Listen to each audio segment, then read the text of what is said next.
ಭಾರತದ ಭೂಮಿಯು ದೇವಾಲಯಗಳ ನಾಡಾಗಿದೆ. ಭಾರತದಲ್ಲಿ ಅನೇಕ ನೀವು ಶಕ್ತಿಶಾಲಿಯಾಗಿರ್ತಕ್ಕಂಥ ದೇವಸ್ಥಾನಗಳನ್ನ ನೀವು ಕಾಣಬಹುದಾಗಿದೆ. ಅಂತಹ ಒಂದು ಭೂಮಿಯಲ್ಲಿ ಅತ್ಯಂತ ಶಕ್ತಿಶಾಲಿಯಾಗಿರ್ತಕ್ಕಂತಹ ಶ್ರೀ ಮಾರಿಕಾಂಬಾ ದೇವಿಯನ್ನ ನೀವು ಕರ್ನಾಟಕದ ಸಿರಸಿಯಲ್ಲಿ ಕಾಣಬಹುದು.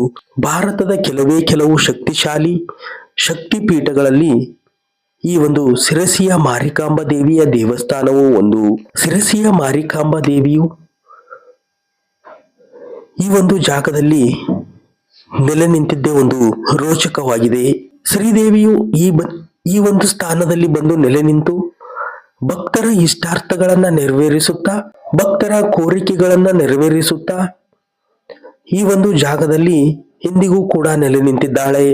ಭಕ್ತರ ಇಷ್ಟಾರ್ಥಗಳನ್ನ ನೆರವೇರಿಸುವುದರಲ್ಲಿ ಈ ಒಂದು ದೇವಿಯು ಎತ್ತಿದ ಕೈಯಾಗಿದ್ದು, ಯಾರು ಏನೇ ಬೇಡಿದರೂ ಎಲ್ಲರ ಕಷ್ಟಗಳನ್ನ ನಿವಾರಿಸುವ ಈ ಒಂದು ತಾಯಿಯು ಈ ಒಂದು ಜಾಗದಲ್ಲಿ ಪ್ರತಿಷ್ಠಾಪನೆಯಾಗಿ ಎಂದಿಗೂ ಕೂಡ ಪೂಜಿಸುತ್ತಾ ಬಂದಿದ್ದಾಳೆ.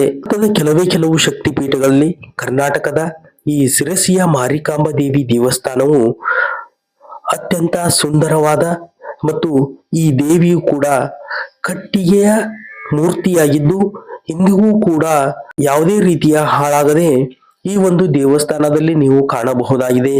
ಇದು ಪುರಾತನವಾಗಿರ್ತಕ್ಕಂತಹ ದೇವಿಯ ವಿಗ್ರಹವಾಗಿದ್ದು ದರ್ಶನ ಮಾತ್ರದಿಂದಲೇ ನಿಮ್ಮೆಲ್ಲರ ಕಷ್ಟಗಳು ನೆರವೇರುತ್ತವೆ. ಈ ಒಂದು ದೇವಿಯ ವಿಗ್ರಹವು ಈ ಒಂದು ಜಾಗದಲ್ಲಿ ಪ್ರತಿಷ್ಠಾಪನೆಯಾಗಿದ್ದು ಒಂದು ರೋಚಕ ಕಥೆಯಾಗಿದೆ. ಹಿಂದೆ ಸಿರಸಿಯು ಒಂದು ಕುಗ್ರಾಮವಾಗಿತ್ತು. ಈ ಒಂದು ಕುಗ್ರಾಮದ ಒಂದು ಕೆರೆಯಲ್ಲಿ ದೇವಿಯ ಮೂರ್ತಿಯು ಸಿಗುತ್ತದೆ. ಆಗ ಈ ಸಿರಸಿಯನ್ನ ಇಮ್ಮಡಿ ಸದಾಶಿವರಾಯರು ವಿಜಯನಗರ ಸಾಮ್ರಾಜ್ಯದ ಒಂದು ಭಾಗವಾಗಿ ಆಳುತ್ತಿದ್ದರು. ಸಿರಸಿಯ ಗ್ರಾಮ ದೇವತೆಯಾಗಿ ಈ ಒಂದು ದೇವಿಯನ್ನ ಅಲ್ಲಿನ ಜನರು ಈ ಒಂದು ಜಾಗದಲ್ಲಿ ಪ್ರತಿಷ್ಠಾಪನೆ ಮಾಡಲು ರಾಜರನ್ನ ಹೋಗಿ ಕೇಳಲಾಗಿ, ರಾಜರು ಪ್ರಜೆಗಳ ಒಂದು ಇಚ್ಛೆಯನ್ನ ಮನ್ನಿಸಿ ಅವರ ಒಂದು ಆಸೆಯಂತೆ ಈ ಒಂದು ಮೂರ್ತಿಯನ್ನ ಇಲ್ಲಿ ಪ್ರತಿಷ್ಠಾಪಿಸಲು ಅವರು ಕಟ್ಟಿಗೆಯನ್ನ ನೀಡಿದರು. ಆ ಒಂದು ಕಟ್ಟಿಗೆಯಿಂದ ಈ ಒಂದು ದೇವಿಯ ಮೂರ್ತಿಯನ್ನ ಮಾಡಿ ಈ ಒಂದು ಜಾಗದಲ್ಲಿ ಪ್ರತಿಷ್ಠಾಪನೆ ಮಾಡಲಾಗಿದೆ. ಧರ್ಮದರ್ಶಿಗಳ ಇದೆ ಮಂಡಳಿಯ ಅಧಿಕಾರದಲ್ಲಿತ್ತು. ಅದಕ್ಕಿಂತ ಹಿಂದೆ ದೇವಸ್ಥಾನ ಜಾಗವನ್ನ ಚಂದ್ರಶಾಲೆವನ್ನ ಗರ್ಭಗುಡಿ ಊರಿನ ನಾಗರಿಕರು ಮಹಾದ್ವಾರಗಳನ್ನ ಕ್ರಿಸ್ತಶಕ 1800ರವರೆಗೆ ಈ ಒಂದು ಧರ್ಮದರ್ಶಿಗಳ ಮಂಡಳಿಯನ್ನ ನಿರ್ಮಾಣ ಮಾಡಲಾಗಿದೆ. ಒಂದು ಮಂಡಳಿಯೇ ಈ ಒಂದು ದೇವಸ್ಥಾನವನ್ನ ನಿರ್ವಹಣೆ ಮಾಡುತ್ತದೆ. ಈ ಒಂದು ಸಿರಸಿಯ ಮಾರಿಕಾಂಬಾ ದೇವಿಗೆ ಪ್ರಿಯವಾಗಿರ್ತಕ್ಕಂಥದ್ದು ಕೋಣ. ಈ ಒಂದು ಜಾಗದಲ್ಲಿ ನೀವು ಕಾಣುತ್ತಿರುವ ಈ ಕೋಣವು ದೇವಿಗೆ ಒಂದು ಪ್ರಿಯವಾಗಿರ್ತಕ್ಕಂಥದ್ದು. ಪ್ರತಿ ವರ್ಷ ಜಾತ್ರೆಯಲ್ಲಿ ಕೋಣವನ್ನ ಬಲಿ ಕೊಡುವ ಒಂದು ಪದ್ಧತಿಯನ್ನ ಈ ಒಂದು ದೇವಸ್ಥಾನದಲ್ಲಿ ನಡೆಸಿಕೊಂಡು ಬರಲಾಗುತ್ತಿತ್ತು. 1930ರಿಂದ ಈಚೆಗೆ ಕೋಣ ಬಲಿಯನ್ನ ನಿಷೇಧಿಸಲಾಗಿದೆ. ಈ ಒಂದು ಜಾಗದಲ್ಲಿ ದೇವಿಯ ಜಾತ್ರೋತ್ಸವದಲ್ಲಿ ಕೋಣ ಬಲಿಯನ್ನ ನಿಷೇಧಿಸಲಾಗಿದೆ.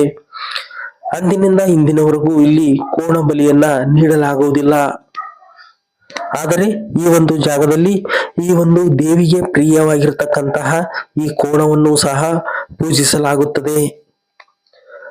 ಇದೊಂದು ಸುಂದರವಾಗಿರ್ತಕ್ಕಂತಹ ದೇವಸ್ಥಾನವಾಗಿದ್ದು ಇಲ್ಲಿಗೆ ಬರುವ ಭಕ್ತಾದಿಗಳ ಇಷ್ಟಾರ್ಥಗಳನ್ನ ನೆರವೇರಿಸುತ್ತಾ ಈ ದೇವಿಯು ಈ ಜಾಗದಲ್ಲಿ ನೆಲೆ ನಿಂತಿದ್ದಾಳೆ. ಪ್ರತಿ ವರ್ಷವೂ ಕೂಡ ಈ ದೇವಿಗೆ ಜಾತ್ರೋತ್ಸವ ನಡೆಯುತ್ತಿದ್ದು ಆ ಒಂದು ಜಾತ್ರೋತ್ಸವವು ಅತ್ಯಂತ ವಿಜೃಂಭಣೆಯಿಂದ ನಡೆಯುತ್ತದೆ.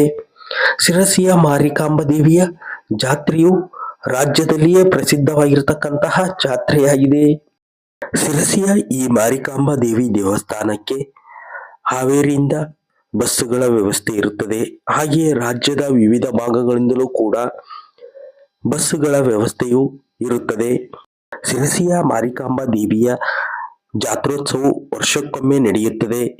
ಈ ಒಂದು ಜಾತ್ರೋತ್ಸವವು ರಾಜ್ಯದ ಪ್ರಮುಖ ಜಾತ್ರೋತ್ಸವಗಳಲ್ಲಿ ಇದೊಂದು ವಿಶೇಷವಾಗಿರತಕ್ಕಂತಹ ಜಾತ್ರೋತ್ಸವವಾಗಿದೆ.